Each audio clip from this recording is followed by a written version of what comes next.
Firman Tuhan hari ke-141, 21 Mei tahun 2025. Injil Matius pasal 7 ayat 24. Perikop, orang bijak mendirikan rumah di atas batu. Lebih baik dari hari yang kemarin. Firman Tuhan pada hari ini, di hari yang ke-141, tanggal 21 Mei 2025, diambil dari kitab Injil Matius pasal 7 ayat yang ke-24. Orang bijak mendirikan rumah di atas batu. Itulah perikop daripada ayat hari ini. Mari kita lihat nats daripada ayat ini dalam 3 versi bahasa. Bahasa Indonesia sehari-hari, dan bahasa Batak Toba Siganupari. Demikian bunyinya. Setiap orang yang mendengar perkataanku ini dan melakukannya, ia sama dengan orang yang bijaksana yang mendirikan rumahnya di atas batu. Bahasa Indonesia sehari-hari katakan demikian. Nah, orang yang mendengar perkataanku ini dan menurutinya sama seperti orang bijak yang membangun rumahnya di atas batu. Bahasa Batak Toba Siganupari di dok songonon.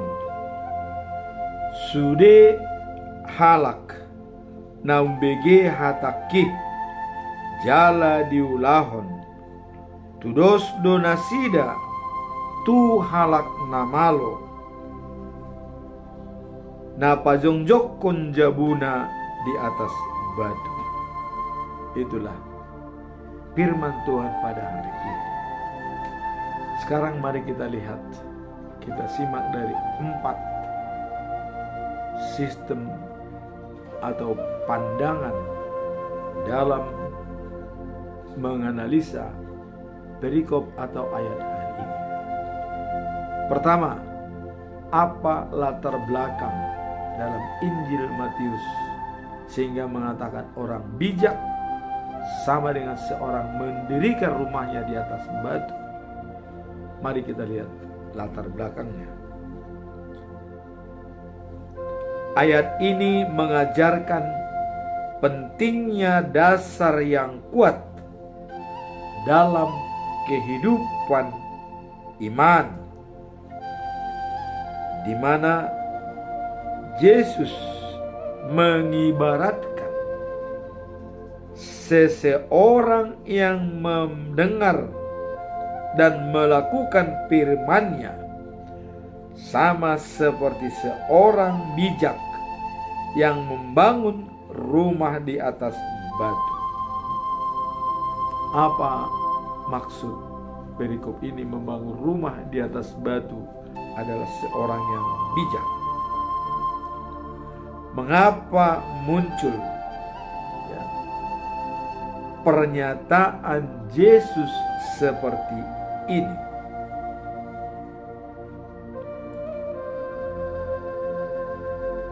Dalam khotbahnya di bukit, di mana Yesus memberitakan berbagai pengajaran tentang bagaimana hidup dalam ketaatan kepada Allah. Jadi hidup untuk mengikuti Allah, ketaatan kepada Allah, setia kepada Allah.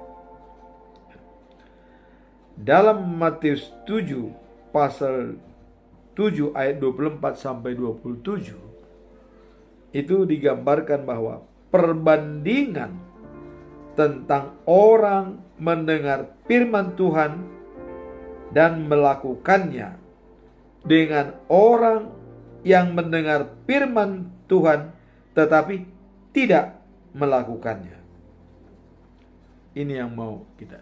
Orang mendengar firman dan melakukannya. Tapi orang mendengar firman tapi tidak melakukannya. Tadi dikatakan orang bijak mendirikan rumahnya di atas batu. Artinya kokoh, kuat, tidak goyah. Orang yang membangun rumahnya di atas batu mengalami ketaatan saat cuaca buruk, sedangkan yang membangun di atas pasir mengalami kehancuran. Inilah filosofi dasar dalam falsafah. Orang yang mendirikan rumahnya di atas batu akan bertahan walaupun ada goncangan, ada gangguan. Dibanding dengan orang mendirikan rumahnya di atas pasir, begitu angin datang menerpa, air bandang, dia akan hancur, berantakan, dan terkikis habis. Demikianlah yang mendengar firman Tuhan. Mendengar dan melakukannya sama seperti orang bijak mendirikan rumah di atas batu. Tapi orang yang mendengar firman tapi hanya berlalu begitu saja, tidak melakukannya, itulah dikatakan orang yang kurang bijak mendirikan rumahnya di atas pasir. Begitu cuaca buruk datang, rumahnya akan goyah. Demikian juga orang yang mendengar firman Tuhan dan melakukannya, dia tidak tergoda oleh tantangan zaman atau godaan-godaan daripada rasul-rasul palsu, nabi-nabi palsu. Dia tidak terpengaruh dan tidak bisa didikte oleh orang lain. Dia punya integritas yang tinggi, yaitu sesuai kata dan perbuatan. Seperti kata daripada para ahli teologi menekankan bahwa pengajaran ini menunjukkan pentingnya tindakan nyata dalam iman, di mana sekedar mendengar tidak cukup, tetapi penerapan dalam kehidupan sehari-hari. Mendirikan rumah di atas batu itu melambangkan keteguhan iman dalam kepatuhan kepada ajaran Kristus, di mana di atas batu melambangkan keteguhan iman dan kepatuhan kepada ajaran Kristus, di mana orang percaya dibimbing untuk menghadapi tantangan hidup dan soliditas yang tinggi dalam rohani. Apa kesimpulan dalam konteks latar belakang munculnya ayat ini? Dalam khotbah Yesus di bukit menunjukkan bahwa tindakan ketaatan terhadap firman-Nya merupakan pondasi yang dapat diandalkan untuk menghadapi berbagai tantangan dan kesulitan yang ada dalam hidup. Jadi dengan mendirikan rumah di atas batu ini mempunyai pondasi yang sangat kokoh dan kuat terhadap tantangan situasi yang akan datang. Nah, sebaliknya, mereka yang hanya mendengar tanpa berbuat akan menghadapi kejatuhan saat menghadapi cobaan. Seperti banyak saat ini yang tergantung situasi dan kondisi, khususnya dalam membuat terombo pondasi yang kuat, banyak yang tidak punya pondasi yang kuat. Artinya, hanya karena mempelajari saat ini dari beberapa buku, sudah berani membuat Tarombo yang sudah baku dari sejak zaman dulu dan membuat yang hal baru. Inilah dikatakan akan goyah, tidak punya pondasi yang kuat.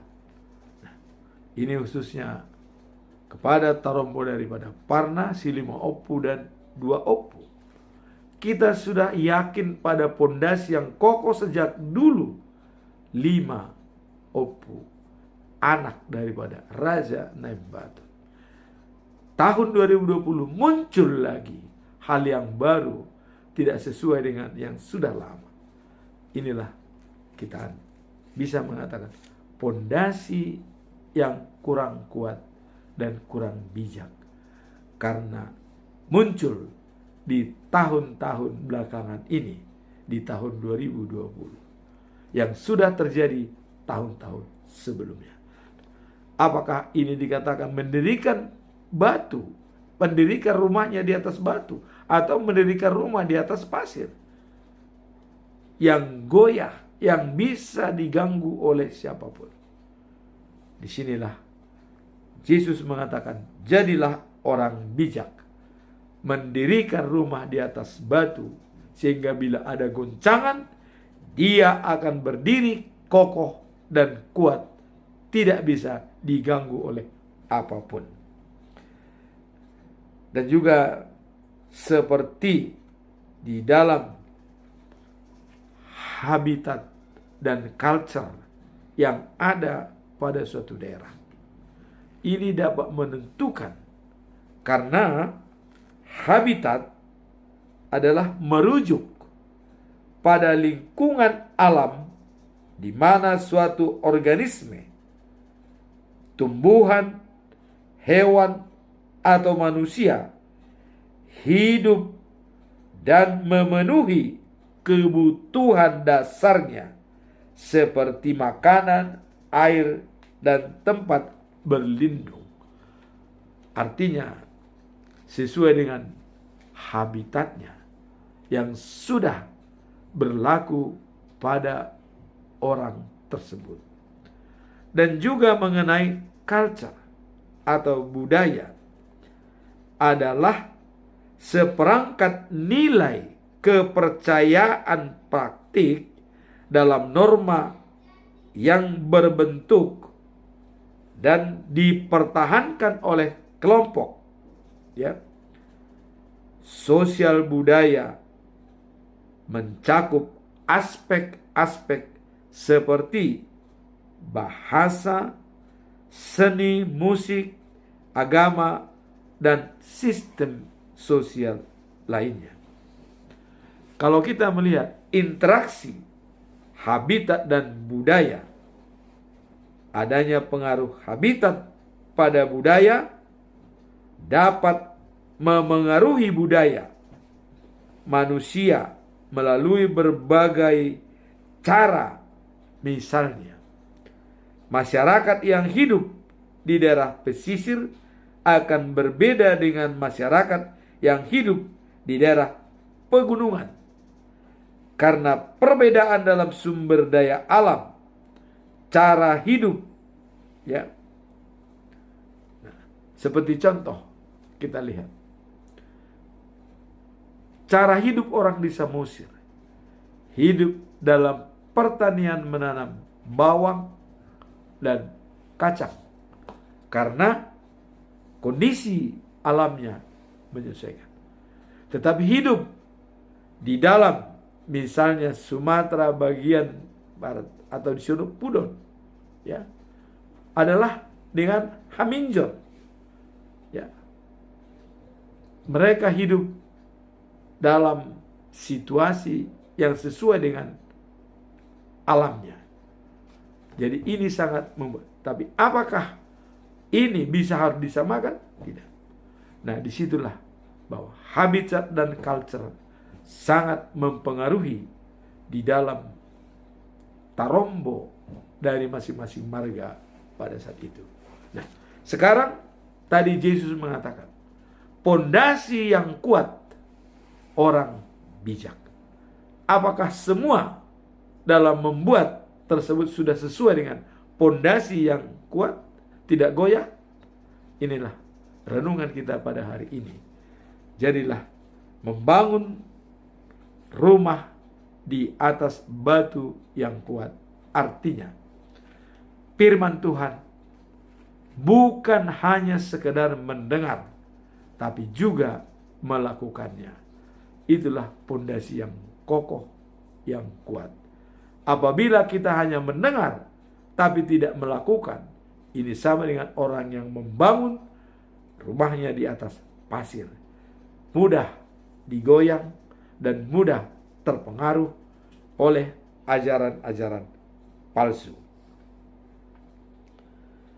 Nah, kemudian setelah kita melihat latar belakang daripada Injil Matius dalam hal orang bijak mendirikan rumah di atas batu, sekarang kita masuk apa tujuan daripada perikop tersebut. Mari kita lihat. Tujuan utama dalam perikop ini adalah pentingnya mendengarkan dan melaksanakan firman Tuhan dalam kehidupan sehari-hari. Jadi, mendengarkan dan melaksanakan. Ini yang perlu kita sikapi dengan baik. Orang mendengarkan perkataan Yesus dan melakukannya bagaikan cara orang yang membangun rumahnya di atas batu. Inilah tujuan utama. Jadi orang mendengar firman Tuhan dan melakukannya ibarat orang bijak mendirikan rumah di atas batu dengan pondasi yang kokoh dan kuat dan tidak tergoyahkan oleh situasi dan kondisi. Sebagai simbolis untuk keteguhan iman yang dapat bertahan di tengah kesulitan dan punya integritas yang tinggi, tidak seperti air di atas daun talas yang bisa berubah-ubah. Punya integritas tinggi artinya apabila sudah mendengar firman Tuhan dan melakukannya, inilah orang yang mempunyai integritas yang tinggi sesuai kata dan perbuatan. Dalam Yakobus 1 ayat 22 dikatakan, tetapi hendaklah kamu menjadi pelaku firman dan bukan hanya pendengar saja. Sebab jika tidak demikian, kamu menipu diri sendiri. Jadi orang bisa sebagai penipu dirinya sendiri. Dikatakan dalam Yakobus 1 ayat 20, apabila kita mendengar firman Tuhan tapi tidak melakukannya, itu sama dengan menipu diri kita sendiri. Nah, kemudian dalam Yakobus 2 ayat 17 dikatakan, demikian juga halnya dengan iman. Jika iman itu tidak disertai perbuatan, maka iman itu pada hakikatnya adalah mati. Pertanyaan, apakah ada saat ini mayat-mayat yang berjalan-jalan? Inilah jawabannya. Iman tanpa perbuatan pada hakikatnya adalah mati. Jadi kalau ada orang yang masih hidup saat ini, mendengar firman Tuhan tapi tidak menjalankannya, itu sama dengan orang mati. Berarti ada istilah mayat-mayat yang berjalan-jalan, apabila mendengar firman Tuhan tapi tidak melakukannya. Dan kemudian dalam Amsal 1 ya, ayat 5 dikatakan, baiklah orang bijak mendengar dan menambah ilmu, dan baiklah orang yang berpengertian memperoleh bahan pertimbangan. Orang bijak mempunyai bahan pertimbangan dan seperti Raja Salomo pada saat diminta untuk menjatuhkan hukuman kepada dua orang ibu yang mengatakan dia punya anak yang hidup dan dia tidak mempunyai anak yang sudah meninggal. Berebutlah mereka dalam anak yang hidup, yang masih hidup. Raja Salomo dengan bijak mengambil keputusan. Anak ini kita bagi dua supaya bisa adil, kata Raja Salomo. Apa jawaban dari ibu yang bukan memiliki anak itu dan sebenarnya anaknya sudah mati ditindih? Dikatakan, iya, baiklah, bagi supaya adil. Disinilah ilmunya Raja Salomo. Tapi ditanya kepada yang satunya, jangan kau bunuh dia. Biarlah dia yang memelihara anak itu. Inilah ibu yang melahirkan anak kandungnya tidak mau anaknya dibunuh. Biarlah dia hidup walaupun orang lain yang memeliharanya. Apa keputusan Raja Salomo? Engkaulah yang punya anak itu yang sesungguhnya. Nyalah kau yang mengatakan bisa dibagi anak. Itulah orang bijak mendapat keputusan yang bijak karena sudah didasarkan pada roh Allah pada Raja Salomo.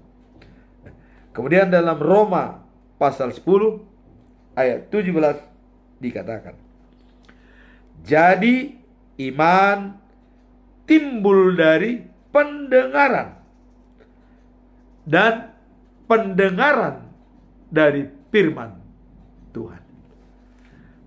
Kita mendengarkan firman Tuhan, maka muncullah pada diri kita mendengar untuk memahami, berbicara untuk dipahami. Kita mendengarkan firman Tuhan, orang lain berbicara, kita bisa dipahami. Dan kita mendengarkan firman itu benar-benar memahami.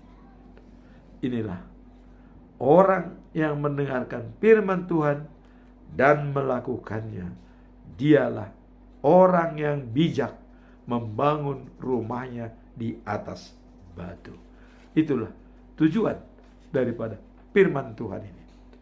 Kemudian apa pesan moral daripada perikop ini? Ya. Nah, pesan moral dari ayat ini adalah mengajarkan pentingnya membangun kehidupan yang berdasarkan pada ajaran Kristus. Orang yang membangun, orang yang mendengar dan melakukannya diibaratkan seorang yang bijak membangun rumah di atas batu dan mampu bertahan ketika badai datang. Inilah pesan moral daripada ayat ini, yaitu mengajarkan pentingnya membangun kehidupan yang berdasarkan pada ajaran Kristus. Apa ajaran Kristus yang paling utama? Ya. Kalau kita lihat dalam Yohanes pasal 6 ayat 35 mengatakan bahwa akulah roti hidup. Barang siapa datang kepadaku tidak akan kelaparan. Barang siapa percaya kepadaku tidak akan kehausan. Antara kebutuhan sekunder atau primer yang diutamakan oleh Yesus, antara hidup dan mati. Artinya tidak akan lapar, tidak akan haus. Datang kepada Yesus dan percaya kepadanya kehidupan kekal. Inilah jaminan bagi kita dari Yesus. Nah kemudian dalam Yohanes pasal yang 14 ayat 6 dikatakan, akulah jalan, hidup, dan kebenaran. Tidak ada yang sampai kepada Bapa tanpa melalui aku. Sudah dijelaskan, tanpa Yesus tidak ada yang bisa sampai ke surga. Inilah dikatakan kita dalam kehidupan sehari-hari menghadapi berbagai tantangan dan ujian. Petunjuk ilahi menjadi pondasi yang kuat menghadapi segala situasi dan percaya diri dan keteguhan iman. Jadi pondasi yang kuat adalah menghadapi situasi dengan percaya diri dan keteguhan iman. Seorang bijak berinvestasi pada waktu dan usaha untuk memahami firman Tuhan dan menerangkannya dalam tindakan dan menerapkannya dalam tindakan yang nyata, yang pada gilirannya mendatangkan keberkahan dan perlindungan dari Tuhan. Siapa contoh model yang kita lihat yang mempunyai pondasi iman yang kuat dalam kitab suci? Siapa contoh yang paling konkret? Kalau kita lihat seperti Ayub bertahan dalam penderitaan. Kalau kita baca dalam Ayub pasal 1 ayat 20 sampai 23, sikap hormat pada Tuhan. Hormat pada Tuhan. Ayub berjuang dalam penderitaan dan katanya apa yang disampaikan oleh Ayub, pernyataan yang paling mendasar pada dirinya. Dikatakan begini, dengan telanjang aku keluar dari kandungan ibuku. Wah, ini sudah sangat-sangat prinsip. Ya. Dengan telanjang juga aku akan kembali ke dalamnya. Sungguh luar biasa pernyataan aku. Aku lahir dengan telanjang. Kalaupun aku harus pergi dengan telanjang, tidak masalah. Artinya walaupun hartanya habis, anaknya semua mati, dia tidak merusakkannya. Karena semua Allah yang memberi, Allah yang mengambil. Saya hanya bisa mengucap syukur. Itulah yang kokoh dalam iman dan kuat dalam penderitaan dan mendirikan rumahnya di atas batu. Dia tidak goyah. dengan adanya terpaan-terpaan pada dirinya sampai anaknya hilang, hartanya habis, tapi iman dia tetap kokoh memuji dan memuliakan Tuhan. Tuhan yang memberi, Tuhan yang mengambil, terpujilah namanya. Wah, ini iman yang sulit dicontoh dalam akhir-akhir ini, yang benar-benar tabah dan kuat dalam penderitaan. Nah, kemudian dikatakan dalam Ayub pasal 13 ayat 15 dikatakan, lihatlah, ia hendak membunuh aku, tak ada harapan bagiku. Namun aku hendak membela perilakuku di hadapannya. Jadi Ayub sudah siap.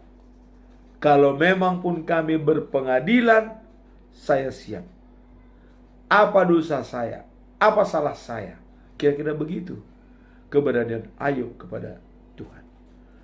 Inilah kadang-kadang sulit kita terima dalam, apakah kita berani mengatakan seperti ini kepada Tuhan? Mari kita belajar dari Ayub. Inilah pesan moral yang sangat tinggi bagi kita dalam situasi bagaimanapun hidup kita, bagaimanapun penderitaan kita, kita tetap tidak goyah iman sedikit pun. Jangan seperti orang-orang begitu ditawarin pekerjaan, begitu ditawarin harta, ditawarin keluarga untuk lebih baik, dia langsung menjual imannya dan pindah keyakinan. Inilah orang yang mendirikan rumahnya di atas pasir, bisa goyah apabila angin datang, dia akan rubuh. Jangan sampai orang yang mendirikan rumah di atas pasir. Jadi jadilah orang bijak mendirikan rumah di atas batu. Itulah pesan moral dari perikop ini. Nah, sekarang apa implementasi daripada ayat ini? Biar kita lihat dalam situasi dan kondisi yang mempengaruhi kita. Implementasi ayat ini adalah setiap orang yang mendengar perkataanku ini dan melakukannya, ia sama dengan seorang bijak yang mendirikan rumahnya di atas batu. Jadi, mendengar firman Tuhan dan pelaku firman Tuhan adalah seorang yang bijak dan teguh iman dan tidak goyah sedikit pun. Inilah penerapan daripada firman Tuhan pada hari ini. Jadi kita jangan hanya mendengar, tapi jadilah pelaku firman Tuhan, supaya kita dianggap sebagai orang yang bijak mendirikan rumah di atas batu, dan bukan orang yang kurang bijak mendirikan rumah di atas pasir. Di sini keyakinan kita diuji. Apakah kita benar-benar? Jangan sampai nanti dikatakan bahwa engkau memuji Tuhan dan memanggil namaku dan menyembuhkan orang sakit, mengusir setan, tapi saya tidak kenal dengan kamu. Jangan sampai seperti itu. Maka apabila kita sudah berpengalaman dengan Tuhan, pengalaman kita yang bisa kita saksikan adalah bagaimana sebagai orang yang sudah berumur 70 tahun ke atas, pengalaman hidup yang sudah panjang. Biarlah pengalaman hidup kita yang ditemani oleh Tuhan sepanjang hari, itulah yang membuat kita menjadi kuat dan punya pondasi yang kuat dan mendirikan rumah di atas batu, bukan di atas pasir lagi. Inilah implementasi penerapan daripada ayat ini. Dan pesan terakhir selalu dikatakan, jangan jemu-jemu berbuat baik, karena kita akan menuai pada saatnya bila kita tidak lemah. Galatia 6 ayat 9. Dan sebagai pesan Yesus waktu dia khotbah di bukit dalam Injil Matius pasal yang ke-7 ayat 12 dikatakan, apa yang hendak ingin diperbuat oleh orang lain kepadamu, perbuatlah seperti itu. Atau apa yang ingin diperbuat oleh orang lain kepadamu, perbuat seperti itu. Itulah pemusatan dari semua kitab-kitab Taurat atau hukum Tuhan, dan juga kesimpulan daripada kitab-kitab para nabi. Jadi tabur tuai. Kalau kita menginginkan kejahatan, berbuat jahat. Kalau kita menginginkan kebaikan, berbuat baik. Jadi hidup ini kita yang menentukan pondasi yang sebenarnya dalam diri kita, agar tidak tergoyahkan oleh ajaran-ajaran palsu atau situasi dan kondisi atau pengaruh-pengaruh luar, sehingga kita tetap diri kita dalam situasi apapun. Apabila sudah kita datang dan percaya kepada Yesus sebagai jalan hidup dan kebenaran. Amin. Tuhan memberkati.